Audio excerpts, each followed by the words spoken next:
Now let's talk about India and China. Both sides kicked off a key military dialogue today with their army commanders meeting in Gangtok near the disputed border. Gangtok is the capital of Sikkim, an Indian state in the northeast. In recent weeks, both India and China have been sending positive signals in an effort to resolve the border standoff that escalated 4 years ago. But even as China is making the right noises, India is not letting its guard down. There are enough lessons from history to tell us why this is a sound strategy, to hope for the best and prepare for the worst. So India is beefing up its defenses against China. The government has announced 2 new defense deals. The first is a drone deal with the US, where India is buying 31 new drones, the Predator drones, built by General Atomics. These drones will be bought for all 3 services, the Army, the Navy and the Air Force. 15 drones are for the Indian Navy and 8 each for the Army and the Air Force. The entire deal is worth almost $4 billion.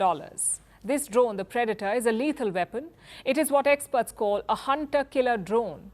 It can fly quietly, identify and pinpoint targets and subsequently take them out.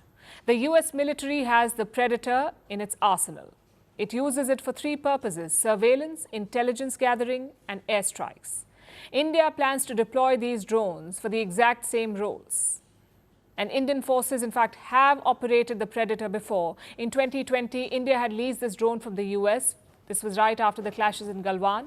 The Predator was deployed for surveillance activities against China. Earlier, this job was done by troops. India heavily relied on human patrolling. But that is beginning to change. India is now building up a large fleet of drones for surveillance. While human patrols remain an integral part of our defense strategy, drones can reach difficult terrains in areas where humans find it tough to patrol.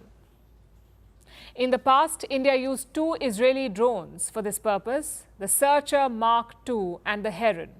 And now American drones will join this fleet. So that's the first acquisition, the drones. The second one involves submarines. The government has cleared a proposal to buy 2 new submarines, both nuclear-powered. Experts call these submarines SSN. That's short for Submersible Ship Nuclear, SSN.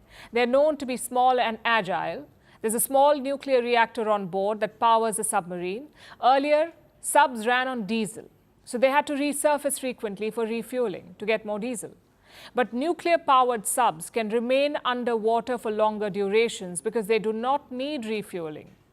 And these vessels come with significant firepower. They can fire torpedoes and cruise missiles. SSNs are crucial for the Navy. Remember, China has the world's largest Navy, and increasingly it is making its presence felt in the waters around India. China has been sending more vessels in the name of research. It has been sending spy ships to the region.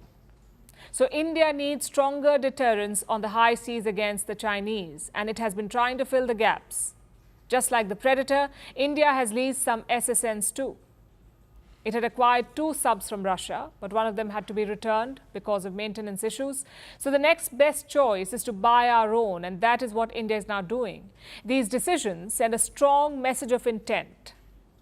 India is expediting the modernization of its forces. It is adopting advanced tools of deterrence, like drones and submarines.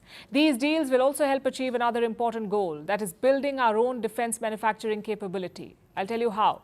Both deals have major Make in India commitments. General Atomics will assemble these drones in India. As for the submarines, they will be manufactured in India, most likely in Visakhapatnam with the help of private players. So overall, India's defense establishment is making progress. It is upgrading its forces and strengthening defense manufacturing. More importantly, it is addressing crucial gaps in building deterrence against China, because that is the only language the dragon understands, the language of strength. Firstpost decodes the U.S. election. Explains how America chooses its president. Your primer on the race to the White House. Everything you need to know about how America votes and its global implications. U.S. Election Explained. Every Monday and Thursday only on Firstpost.